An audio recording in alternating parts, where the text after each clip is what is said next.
Saya Juliano Yuswanto dengan 22010702 dari kelas PPKNA semester 3. Di sini saya akan mengkampanyekan tentang pendidikan gender dan suatu drama singkat tentang kekerasan gender. Tugas ini saya buat untuk memenuhi nilai ujian akhir semester dari mata kuliah pendidikan gender yang diampu oleh Ibu dosen Miriana Doko, SH LPD. Gender merupakan suatu konsep kultur yang dibangun manusia untuk membedakan antara pria dan wanita, dilihat dari segi peranannya di kehidupan sehari-hari. Sayangnya, konsep ini justru mendiskriminasi salah satu pihak, yakni wanita. Pada umumnya, kaum wanita yang rentan terhadap kekerasan gender. Perkembangan budaya patriarki dan munculnya stigma yang menganggap wanita sebagai kaum lemah dan kaum yang dinomorduakan menyebabkan timbulnya berbagai macam kekerasan dan diskriminasi gender terhadap wanita dari berbagai dimensi. Sehingga dalam realita kehidupan, wanita selalu dinomorduakan dan dikucilkan setiap haknya dan muncul berbagai perlakuan tidak adil bagi wanita. Ada berbagai macam bentuk diskriminasi dan kekerasan gender yang dialami kaum wanita, seperti yang pertama adalah beban ganda, yang kedua peminggiran atau marginalisasi, yang ketiga adalah pelabelan, yang keempat penomorduaan, yang kelima diskriminasi, dan yang keenam atau yang terakhir adalah kekerasan. Dalam hal ini, untuk lebih memahami mengenai bagaimana itu konsep bias gender dan diskriminasi gender, saya akan menjelaskan melalui suatu drama singkat mengenai bentuk kekerasan atau bias gender terhadap wanita dalam bentuk peminggiran dan penomorduaan. Selamat menyaksikan. Di suatu desa yang kental dengan budaya patriarki, hiduplah sebuah keluarga yang terdiri dari ayah, ibu, dan dua anak. Seorang anak laki-laki dan seorang lagi anak perempuan. Anak perempuan tersebut bernama Helda dan anak laki-laki bernama Flori. Helda dan Flori merupakan sepasang anak kembar yang hanya lahir dengan selisih 5 menit, di mana Helda terlebih dahulu lahir, kemudian diikuti oleh Flori. Keluarga mereka merupakan keluarga yang cukup mapan, atau dalam kata lain, berada dalam kelas sosial menengah. Seiring berjalannya waktu, Helda dan Flori kini tumbuh dewasa dan menginjak usia permulaan dewasa. Mereka berdua telah menyelesaikan pendidikannya di bangku sekolah menengah atas atau SMA. Kini, mereka berencana akan melanjutkan pendidikannya di jenjang perguruan tinggi. Hingga pada suatu hari, mereka membicarakan tentang rencana kelanjutan pendidikan mereka kepada kedua orang tua, khususnya kepada ayah. Hingga sampailah mereka kepada suatu percakapan mengenai rencana mereka ini. Nana, bagaimana kita dua nih sudah tamat SMA atau kita omong di Baka ya kalau kita mau lanjut kuliah. Iya dong. Atau baiknya kita omong sekarang di Bapak. Ya masuk kalau begitu kita omong di Baka.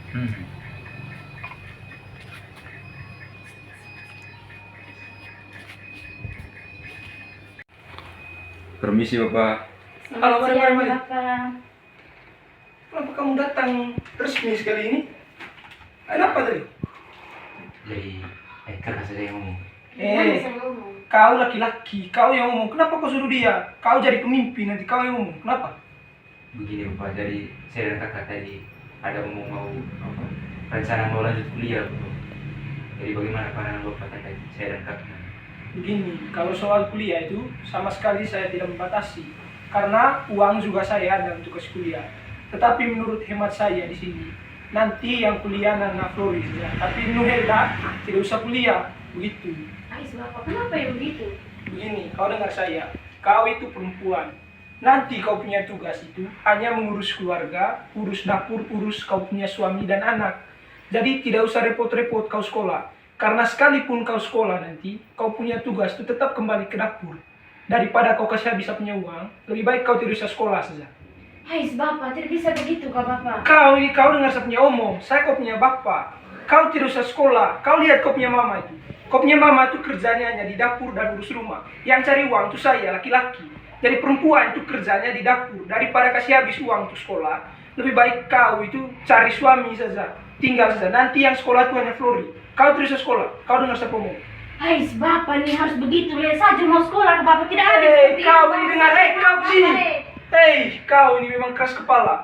Kau tidak usah pikir, kau tetap sekolah, Karena saya sudah pikirkan, kau nanti calon kepala keluarga dan kau yang menafkahi kau anak. Jadi kau sekolah. Nanti kau punya saudari itu saya yang atur. Pergi sudah. Kakak, jangan menangis kakak. Hai, memang Bapak sudah buat nih terlalu sekali. Masa hanya itu saja yang sekolah? Terus saya tidak sekolah, Minana?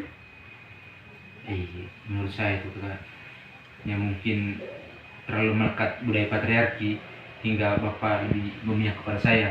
Jadi harapannya kakak juga tidak terlalu beban dengan itu. Saya cuma mau sekolah. Masa Bapak harus samakan saya seperti mama nih? Tidak bisa begitu. Sedih sekali saya punya nasib nih sebagai perempuan. Masa yang sekolah hanya itu saja? Terus saya tidak sekolah nih? Bapak tidak adil sekali nih.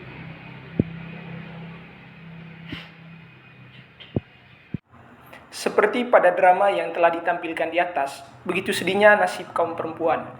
Perempuan sering dianggap sebagai kaum nomor dua yang lemah, terpinggirkan dan sering dinomorduakan. Sebagai seorang wanita, Helda tidak bisa mendapatkan hak yang sama dengan saudaranya untuk mengenyam pendidikan. Sebab, sebagai seorang wanita, dia dianggap nantinya hanya berurusan dengan dapur dan rumah tangga, sehingga bagi ayahnya, dia tidak usah repot untuk mengenyam pendidikan, sebab nanti pada akhirnya ia akan dibiayai oleh suaminya. Sungguh miris. Akses pendidikan tidak ia dapatkan hanya karena ia seorang wanita. Padahal mereka adalah keluarga yang cukup berada. Pola pikir dari ayah Helda adalah pola pikir yang salah, sebab ia beranggapan bahwa tidak ada gunanya seorang wanita mengenyam pendidikan. Padahal walaupun nantinya ia tidak bekerja, ia kelak akan menjadi pendidik bagi anak-anaknya. Bukankah seorang pendidik harus memiliki ilmu? Inilah salah satu bentuk kesalahan berpikir yang menyebabkan terjadinya bias gender. Apalagi jika dipengaruhi oleh budaya patriarki yang kental. Tentunya peran wanita akan semakin terpinggirkan dan dinomorduakan. Peduli dengan hal-hal seperti ini, kini banyak pihak yang berusaha untuk menyuarakan kesetaraan gender antara pria dan wanita. Konsep kesetaraan gender merujuk pada kesetaraan penuh antara laki-laki dan wanita untuk menikmati rangkaian lengkap hak-hak politik, ekonomi, sipil, sosial, budaya, dan lain sebagainya. Konsep kesetaraan gender mencoba untuk menyamaratakan peranan pria dan wanita dalam berbagai bidang, sehingga tidak mendiskriminasi dan menyudutkan wanita dalam berbagai bidang, baik itu dari aspek politik, sosial, ekonomi, budaya, dan juga dalam hal mengakses pendidikan. Mengakhiri ini, saya mengajak kita semua untuk mampu saling menghargai dan menghormati, baik itu antara pria dan wanita. Sebab sebagai manusia, kita memiliki hak dan martabat yang sama. Oleh karena itu, segala macam diskriminasi, kekerasan, dan tindakan bias gender adalah salah satu hal yang tidak benar dan tidak patut untuk dilakukan. Kita memiliki hak yang sama untuk mengakses pendidikan, untuk terjun ke dunia politik maupun pekerjaan. Hanya satu hal yang membedakan pria dan wanita, ialah kodrat.